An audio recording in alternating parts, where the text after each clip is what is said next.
Welcome to Farm Talk, where we look at issues that affect agriculture and ranching here in the natural state. Brought to you by Heritage Agriculture. Here is your host, Mike Linton. Welcome to Arkansas Farm Talk. I'm your host, Mike Linton. My guest today is the governor of the great state of Arkansas, Governor Asa Hutchinson. Governor, welcome back to Arkansas Farm Talk. Well, thank you, Mike. It is great to be on the show. Congratulations on 50 Yes, shows, sir. and I'm delighted to be here for your anniversary. Now, I did 180 news conferences during the pandemic. Wow. So when you get to 180, I'll come back. Well, I hope to have you on before then, but anyway, yeah, I wanted a special guest for my 50th show, so thank you, sir, for coming back. Let's get right into it, Governor. How would you describe the effect of the pandemic on the Arkansas economy in general? Well, in general, we were all very nervous about it, of course, and you can't minimize the damage to our economy in particular sectors, like the hospitality industry and restaurants and small businesses. They were hurt very severely for a long period of time because people stopped shopping. People, had restrictions on some of the restaurants, and so even when it was loosened up, it's taken a long time for the customer base to come back and people to feel comfortable. So that's been a challenge, but because Arkansas never closed down our economy, I never issued a shelter-in-place order. We kept our economy open. Thank you, Governor, for doing that. We were only one of 5 states to do that, and because of that, we recovered very quickly. And so today, we're really at full speed. Restaurants are open, people feel comfortable going out. Even the hospitality industry has come back. I was at a conference today in person, hundreds of people together. You see Razorback baseball and other sports, you got 11,000 people there. Wow, yeah. And so we are back and our economy is strong. We have to always remember that we're in a transition too, because a number of people left their jobs or they lost their jobs and they are looking to transition into a better paying job or to stop and go back to the workforce later. And that's why every employer is looking for new workers out there. Yes, and sir. Hopefully that will come back quickly. I hope so. You hit on recovery. Unemployment going down. We need to help Arkansans that need help, but we don't need to pay people to sit home and draw a check instead of working. What would you say about that? I know you got an opinion on that. So. Well, the answer is I agree with that point, and there's jobs aplenty out there. Yes, sir. Employers are desperate for field workers. That includes state government.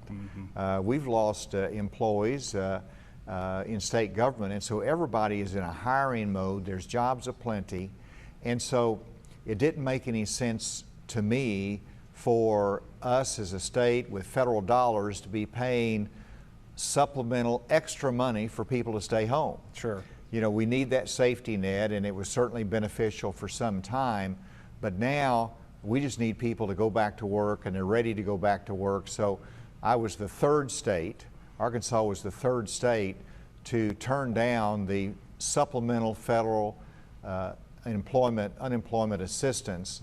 That was $300 extra a week to stay home. We ended that. We're the third state to do it, and the result is people are calling back now to work, to employers. They're following up with their interviews. They understand that assistance is going to end. They're ready to go back to work, and so this is an extra incentive to do that. And now I think it's over 22 states have taken the same action we have. So there's a national recognition that the economy is coming back. People are ready to go back to work. We're not going to pay you to stay home. Well, like I said, we want to help all Arkansans that need the help, but we need people in the workforce. We're constantly looking for service technicians, people to come into all of our locations. So, I appreciate you doing that. Well, it's across the board, whether it's manufacturing, whether it's retail, whether it's restaurants, they need workers. Yes, sir. What about the effect on agriculture here in Arkansas with the pandemic? Now we've seen it come through, and now we're trying to recover. Life as we know it really never changed. Our farmers and ranchers, they get up and they go to work every day. Well, it's obviously everybody in America understood early on in this pandemic how important agriculture is. Yes, sir. Number one in the state. It's number one part of the economy, but when agriculture or our food processors are shut down, you're not going to have food in the grocery stores. That's correct. And that's a wake-up call. And even the short period of disruption that we had, you know, you would go into a grocery store and you might not find all the poultry or the beef that you expected there. We remedied that very quickly, but that's why the president at that time, President Trump, you know, ordered all of our food processing facilities to stay open. They're essential industry. We had to keep that going. Agriculture has responded very, very well to this. They kept producing. They worked their way through it. Obviously, the pricing challenges, the work supply made a difference to them, but agriculture came through it very strong, and I know they had some extra assistance, but they've done very, very well through this. Well, I know we had a processing plant go down, but you know, that's the thing, the price of beef skyrocketed in the grocery stores, but I can tell you, producers, it didn't go in their pockets. Well, and that's a frustrating thing that you see that in terms of this prices increasing with beef or poultry or other commodities, but you know, where is that profit margin for the farmer? You can say the same thing about timber. We see construction costs going up, we see the price of lumber going up in our homes, but our timber producers are saying, where is that price increase for us? And that's just something we have to continually to work on and to make sure that we properly investigate any instances of price gouging. But we don't want the profit just to go to the middleman. We want that to be spread out and the producer enjoy it as well. Yes, sir. I was going to hit on the price of lumber. I'm glad you mentioned it, you know, so anything else you'd like to say, hit on that? Well, you know, the demand is so great, and it's going to continue to increase. Our timber industry is second to none in Arkansas. We have over 50% of our land acreage in Arkansas is in timber. And so we have an abundance of timber, and we replant every year, so it's sustainable. And I'm so grateful that Walmart is going to be building their new international headquarters out of mass timber construction. And Structure Lamb, a Canadian company, opened up a facility in Conway. I was there just the other day. Wow. And they're going to be producing mass timber products for locations like Walmart. And so I think you're going to see in the future continued demand for timber. Yeah. Governor, hold that thought. We're going to take a quick break. We'll be right back. Welcome back to Arkansas Farm Talk. I'm with Governor Asa Hutchinson. Governor, we're talking about the pandemic. Anything you'd like to say about the progress of the vaccination program here in Arkansas? Well, it's going too slow. And, you know, the program is going very well in the sense that our vaccination supply is not limited now. We have more than adequate vaccines for every age group. And we've got our system set up that you can get vaccinations at your pharmacy, at your That's where we got our shots at. Yeah, pharmacy, they've been terrific in this, the physician's clinic, and so plenty of supply out there and opportunity. We vaccinated about 50% right now of our adult population. Our elderly has largely been vaccinated, but it's the workers, those between 25 and 40, that it's not going as fast as we'd like. And so when I started out by saying it's going too slow, we need the demand to increase. We do encourage people to get vaccinated because that's what allows us to have confidence this fall that we're not going to escalate our cases again, that our hospitalizations are not going up. You opened our state up. They opened everything back up. It's wide open, and you don't want to have to reverse that, Yes, and sir. I don't intend to reverse it because the solution is there.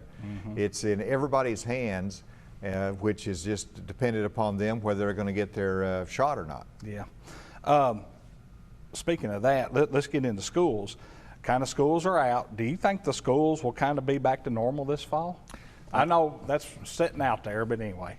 No, I absolutely, it's going to be back to normal, and our normal in Arkansas is that we didn't shut down last year. We kept our schools open. They did have an option of virtual learning as well as in-classroom instruction. So I have parents coming to me all the time saying, thank you for keeping our schools open last year. Yes. Teachers are saying that, grandparents are saying that. And so we're not going to go back on that. We're going to have a great school year next year. And what's exciting is that we're not going to have the disruptions we had this year. And we're encouraging our students to get vaccinated. Right now it's 12 years of age and up. And if you get vaccinated, then you don't have to quarantine. Yeah. I mean, that's a pretty good incentive Yes, to me. sir. That's if huge. you're playing softball, or if you're on the volleyball Football, team or basketball, football or yeah. any of those sports, some of the students, including my grandson, learned virtually last year because he didn't want to have to be quarantined if he was exposed to somebody. Well, this next year, if you got your shot, my grandson had his shot, he doesn't have to worry about that. He can go in the classroom instruction. If he's exposed to somebody, he's been vaccinated, so he doesn't have to quarantine, he doesn't have to isolate. He goes about, can continue to play basketball, continue to learn. It's really going to help us next year. So I expect a good year. Teachers have largely been vaccinated, and so I'm looking forward to next year at a very normal school year. Yes, sir. If there is such a thing as normal. Yeah, that's true. But anyway, That's true. I'm going to change channels on you. What about the impact of the closing of the I-40 bridge? That's had great impact here at Arkansas. Well, it has, and it's very discouraging, might not be the right word, but it stresses the importance of getting that bridge fixed because if you are a farmer, you got to get your product to market. And some of that market's across the river, heading over to the East Coast. Yep. And so this has slowed us down. We have such an interchange between Tennessee, Mississippi, and Arkansas, and the traffic on that bridge is very high, and now you only have one bridge, the I-55 bridge versus the I-40 bridge. We called it the old bridge growing up, and this was the new bridge. That's right. Well, and the new bridge struggled first. Yes, sir. But they're working hard to get that fixed. But to illustrate the cost, the trucking industry estimates that costs $2.4 million each day in extra logistics cost. And so we don't need that cost added to the cost of our products. So we want to get it fixed. Hopefully they will be able to get that repaired sooner rather than later. Yeah. I was going to ask you about the timeline on repairs. What are you thinking about that, really? The best estimate is in the August time frame. So we're in June, July, Okay. August. So it's going to be shut down for some time. And what they're waiting on is actually one of the beams has to be specially made. So that is being made right now. And as soon as that's completed, they'll be able to put that into place and renew traffic on the bridge. Of course, they'll inspect it very, very carefully, but hopefully that will be in sometime in August. We'll get that back on track. That'd be great. Okay, does this challenge we're facing reaffirm your case where you were seeking $300 million on a new highway plan? Well, it does. It really underscores the fact that we have bridges that need repair. Yes, sir. We need to have And checked. Exactly, greater inspection capability. You know, we have to be able to invest in all of that to make sure that we can get all of our products to market. And so when the voters by 55% margin passed issue 1 last year, and the legislature passed another $95 million a year, that means that we're going to have continued funding for our road repairs, for our bridge inspections and repairs, as well as some new money for some of the more major projects that we have in this state. We're all hoping that there will be some type of an infrastructure bill that comes out of Congress, but whether that happens or not, we've invested in it in Arkansas, and it's an investment that sets Arkansas apart over and above our competitors, and for decades and decades to come we'll be in a better position because of that highway plan that we passed. Well, I know it's a little aggravating when you're sitting in line because they're redoing the roads, but as soon as you go down that road that they've redone, man, they're nice. You know, that's just kind of part of it. We just kind of got to be a little patient, take our time, back up a little bit to look at how nice things are going to be when they're redone. Absolutely, it's just part of repair work, and it is frustrating, but we want to keep our roads in good shape, and we want to have our traveling motorists be safe. People are traveling more and more, particularly now that the pandemic is over, relying upon the logistics of highway transportation, and we have to continue to invest in them. And some of the smaller rural communities realize that if we're going to attract an industry, if we're going to keep our small town alive, we need to improve our road access, and that's 100%. Part of the investment as well. 100%. Governor, hold that thought. We're going to take a quick break. We'll be right back with Governor Asa Hutchinson. Welcome back to Arkansas Farm Talk. I'm with Governor Asa Hutchinson. Okay, Governor, let's kind of change channels here and let's get back into agriculture. How is the transformation of the Department of Agriculture working for you and your team? It's working very well, and Secretary West Ward is doing a great job of leading the Department of Agriculture, but also unifying all of our agricultural agencies into one. And I'm very, very pleased with the transformation. One of the things that, as part of the transformation, we brought natural resources into the Department of Agriculture, and which gives the Department of Agriculture to be able to be unified in terms of some of the grant money and the money that goes toward our natural resources, the building of some of our irrigation projects that are so important to the Delta. And that leadership under one has been very, very beneficial. And so I think it's been responded well to by the ag community. They've been great partners in this.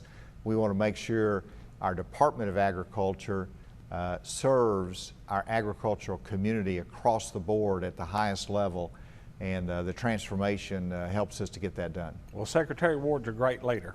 He was a great choice, I can tell you that. Well, he's done well. He's had his plate full. Nobody expected a pandemic, and you asked me about the transformation.